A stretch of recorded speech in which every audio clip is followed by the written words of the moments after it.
Listen to the conversation between the man and the woman and answer the questions.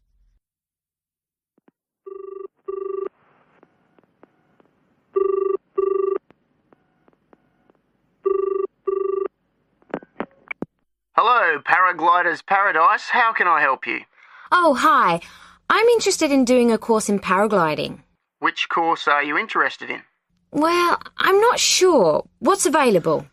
Well, we've got the introductory course, which lasts for 2 days. Okay. Or there's the 4-day beginner's course, which is what most people do first.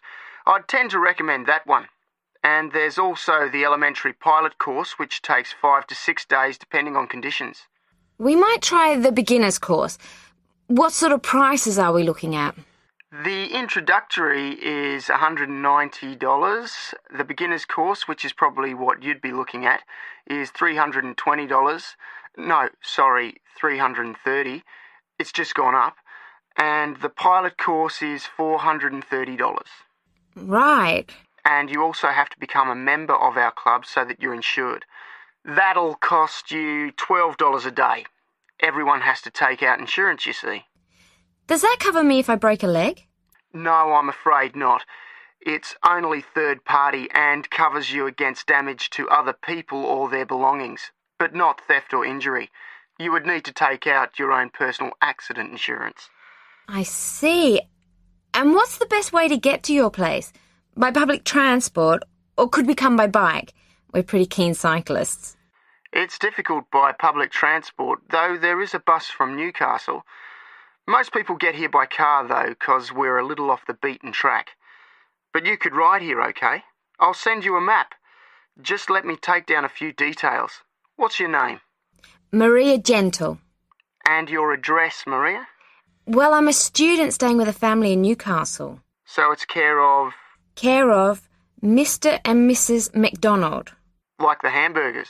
Yes, exactly. McDonald. The post office box address is probably best. It's P.O. Box 676, Newcastle. Is there a fax number there? Because I could fax you the information. Yes, actually there is. It's 0249, that's for Newcastle, and then 775431. Okay, now if you decide to do one of our courses, you'll need to book in advance and to pay when you book. How would you be paying? By credit card, if that's okay. Do you take Visa? Yes, fine. We take all major cards, including Visa. Okay then. Thanks very much. The girl is telling her friend about the course. Look at questions 8 to 10.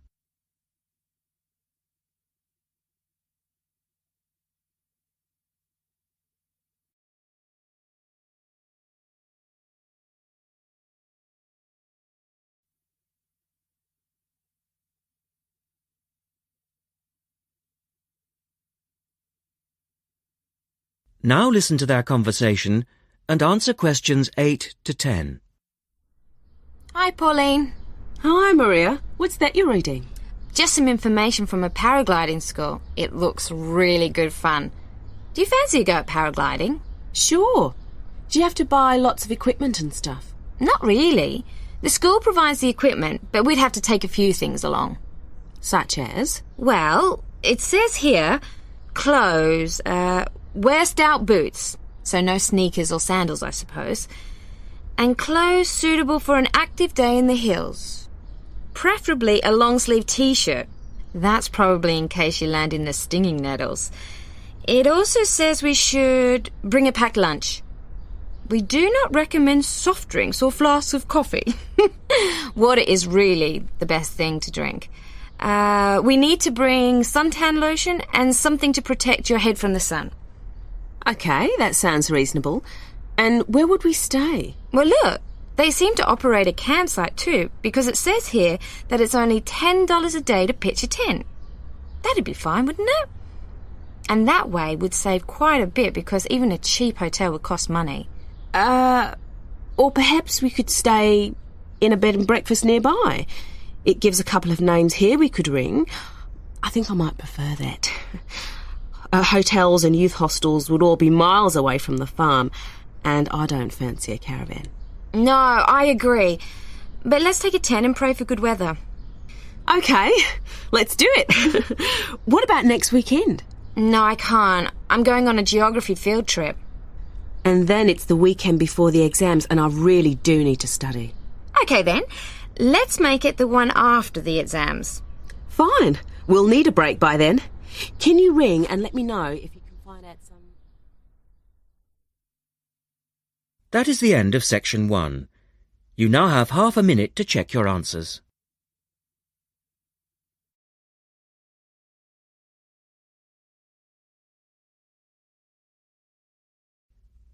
You will hear a reporter talking on the radio about old racing cars. First, look at questions 11 to 16.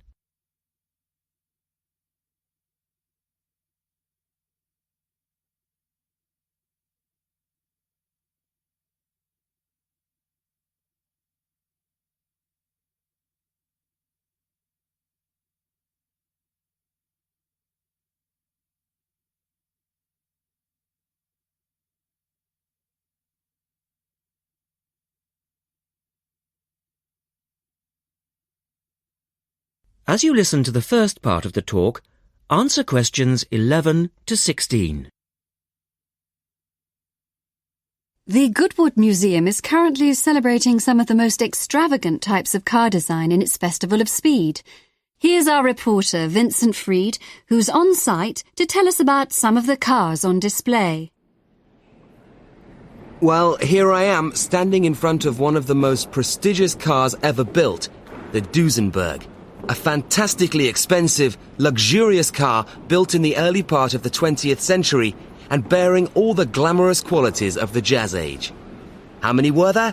Well, only 473 Duesenberg J-types were ever built, and the model here is one of the rarest.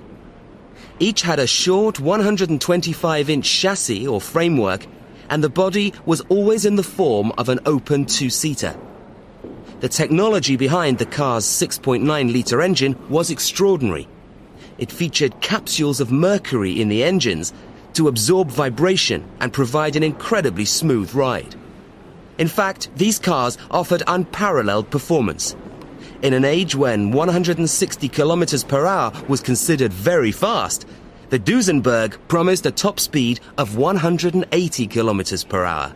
And could do 140 kilometers per hour in second gear. Duesenberg, who designed the car, sold it as a frame and engine. This was typical of the age again, and many prestige manufacturers such as Rolls-Royce did exactly the same. Owners able to afford the hefty $9,000 price tag for the basic car would then commission a coachwork company to build a body tailored to their own individual requirements. The Duesenberg's great attraction for the driver was its instrument panel, which offered all the usual features, but also several others, including a stopwatch. It was the Duesenberg's technology that lay behind its success as a racing car, and they dominated the American racing scene in the 1920s, winning the Indianapolis Grand Prix in 1924, 25, and 27. Now look at questions 17 to 20.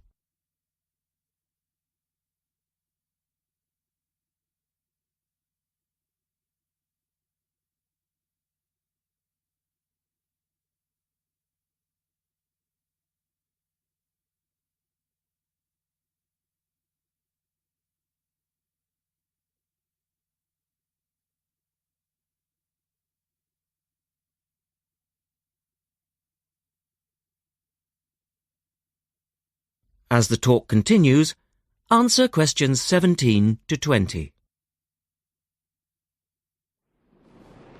On to another celebrity, the 1922 Leia Helica. Only 30 of these French propeller cars were built, and the model here at Goodwood, which was the fourth to be made, is thought to be the only surviving example still capable of running. The brains behind this car was Marcel Leia, who was an aviation pioneer first and foremost, and the influence of flying is quite apparent in the car.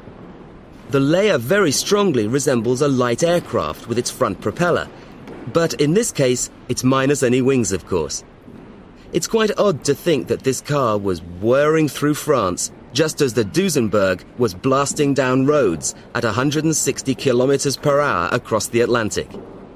The Leias were used regularly in France in the 1920s and were even produced in saloon and van form, as well as two-seater. The Leia matched its propeller drive with its equally bizarre steering, which used the rear rather than the front wheels. But despite looking rather frail, it was a tough machine. In fact, when troops tried to steal it during the Second World War, the car's baffling design was clearly beyond the would-be thieves, and it ended up being driven into a tree, breaking the propeller. And now for the Firebird. This extraordinary car was first... That is the end of section 2. You now have half a minute to check your answers.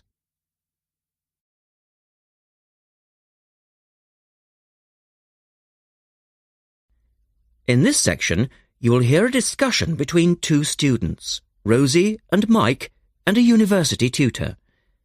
In the first part of the discussion, they're talking about a survey they have conducted on local entertainment. First, look at questions 21 to 26.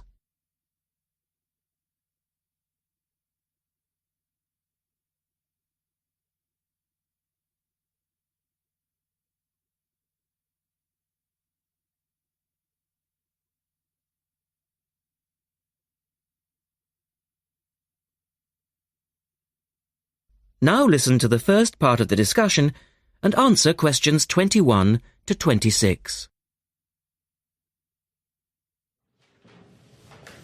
Good morning, everyone. Well, I think we can start straight away by getting Rosie and Mike to do their presentation. Would you like to start, Rosie? Yes. Well, we've done a survey on local entertainment. Basically, we tried to find out how students feel about the entertainment in the town and how much they use it. Yes, so we've called our project Out and About. Yes, that's a good title. Out and About. We wanted to find out how well students use the entertainment facilities in town, whether they get to see the latest plays, films, that kind of thing. Now, we have our own facilities on campus, of course. Oh, yes. We deliberately omitted those as we really wanted to examine outside entertainment in the town as opposed to on the university campus. Actually, there were a lot of areas to choose from, but in the end, we limited ourselves to looking at 3 general categories: cinema, theatre and music. Right. OK, well, first of all, cinema. In the town, there are 3 main places where you can see films. There's the new multi-screen cinema complex, the old Park Cinema and a late-night Odeon. So, if you look at this chart, in terms of audience size, the multi-screen complex accounts for 75% of all cinema seats. The Park Cinema accounts for 20% of seats, and the late-night Odeon has just 5% of seats. As you probably know, the complex and the park show all the latest films, while the late-night cinema tends to show cult films. So, when we interviewed the students, we thought the complex would be the most popular choice of cinema. But surprisingly, it was the late-night Odeon. Yeah, and most students said that if they wanted to see a new film, they waited for it to show at the park, because the complex is more expensive and further out of town, so you have to pay more to get there as well. Yes, and that adds to the cost, of course, and detracts from the popularity, evidently. Well, next, we looked at theatres.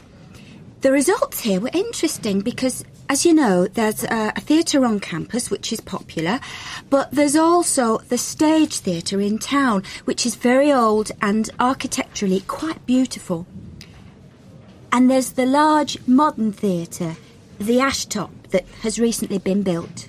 So you just looked at the 2 theatres in town? Yes, but the thing about the theatres is that there's a whole variety of seat prices.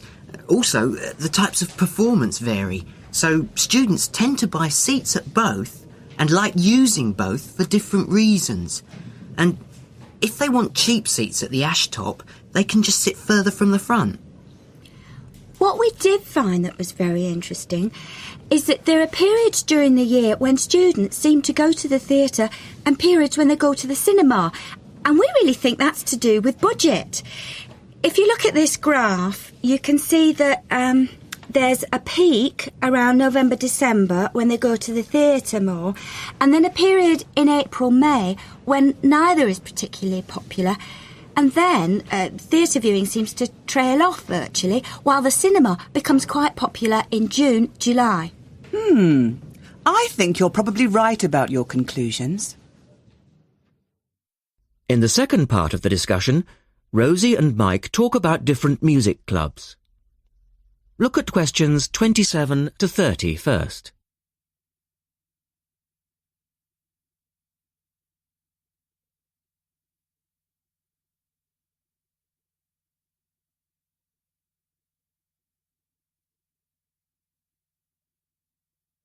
As you listen to the discussion, complete the chart about the different music clubs.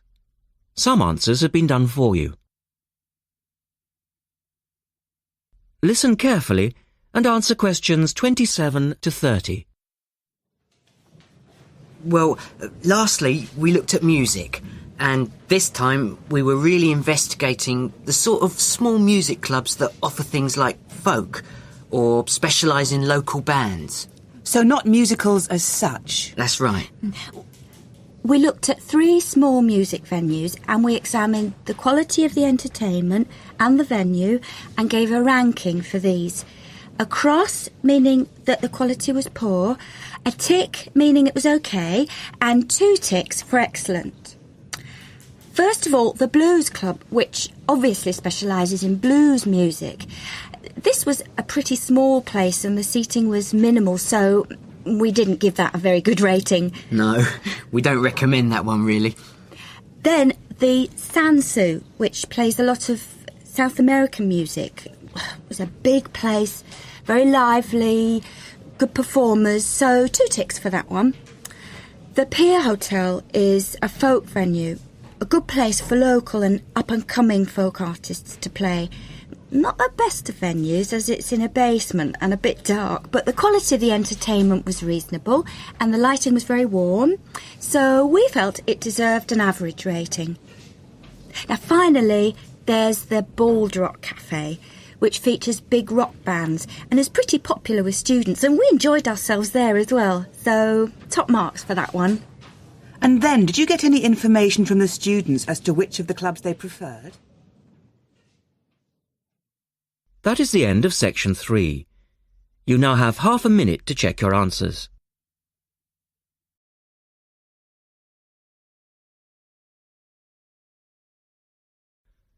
You will hear a lecturer talking about dust storms.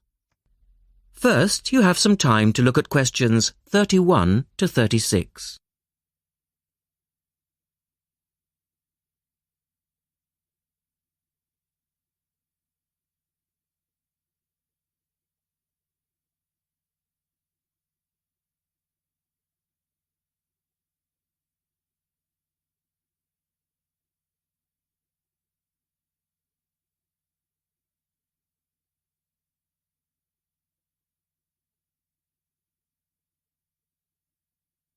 Now listen carefully and answer questions 31 to 36. In the last lecture, we looked at the adverse effects of desert dust on global climate. Today, we're going to examine more closely what causes dust storms and what other effects they can have. As you know, dust storms have always been a feature of desert climates, but what we want to focus on today is the extent to which human activity is causing them. And it's this trend that I want to look at, because it has wide-ranging implications. So, what are these human activities? Well, there are 2 main types that affect the wind erosion process, and thus the frequency of dust storms. There are activities that break up naturally wind-resistant surfaces, such as off-road vehicle use and construction. And there are those that remove protective vegetation cover from soils, for example, mainly farming and drainage. In many cases, the two effects occur simultaneously, which adds to the problem. Let's look at some real examples and see what I'm talking about. Perhaps the best-known example of agricultural impact on desert dust is the creation of the USA's Dust Bowl in the 1930s. The dramatic rise in the number of dust storms during the latter part of that decade was the result of farmers mismanaging their land. In fact, choking dust storms became so commonplace that the decade became known as the Dirty 30s. Researchers observed a similar but more prolonged increase in dustiness in West Africa between the 1960s and the 1980s, when the frequency of the storms rose to 80 a year, and the dust was so thick that visibility was reduced to 1,000 meters. This was a hazard to pilots and road users. In places like Arizona, the most dangerous dust clouds are those generated by dry thunderstorms. Here, this type of storm is so common that the problem inspired officials to develop an alert system to warn people of oncoming thunderstorms. When this dust is deposited, it causes all sorts of problems for machine operators. It can penetrate the smallest nooks and crannies and play havoc with the way things operate, because most of the dust is made up of quartz, which is very hard. Another example. The concentration of dust originating from the Sahara has risen steadily since the mid-1960s. This increase in wind erosion has coincided with a prolonged drought, which has gripped the Sahara's southern fringe. Drought is commonly associated with an increase in dust-raising activity, but it's actually caused by low rainfall, which results in vegetation dying off. In the second part, the speaker talks about the drying up of the Aral Sea. Look at questions 37 to 40 and complete the flowchart.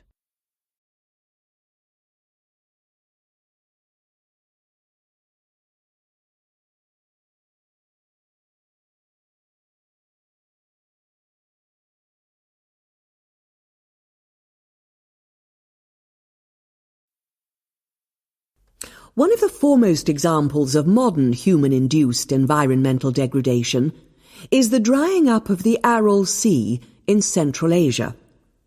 Its ecological demise dates from the 1950s, when intensive irrigation began in the then Central Asian republics of the USSR. This produced a dramatic decline in the volume of water entering the sea from its two major tributaries. In 1960, the Aral Sea was the fourth largest lake in the world, but since that time it has lost 2/3 of its volume. Its surface area has halved, and its water level has dropped by more than 216 meters. A knock-on effect of this ecological disaster has been the release of significant new sources of wind-blown material as the water level has dropped. And the problems don't stop there. The salinity of the lake has increased so that it is now virtually the same as seawater. This means that the material that is blown from the dry bed of the Aral Sea is highly saline. Scientists believe it is adversely affecting crops around the sea because salts are toxic to plants. This shows that dust storms have numerous consequences beyond their effects on climate, both for the workings of environmental systems and for people living in drylands. That is the end of section 4. You now have half a minute to check your answers.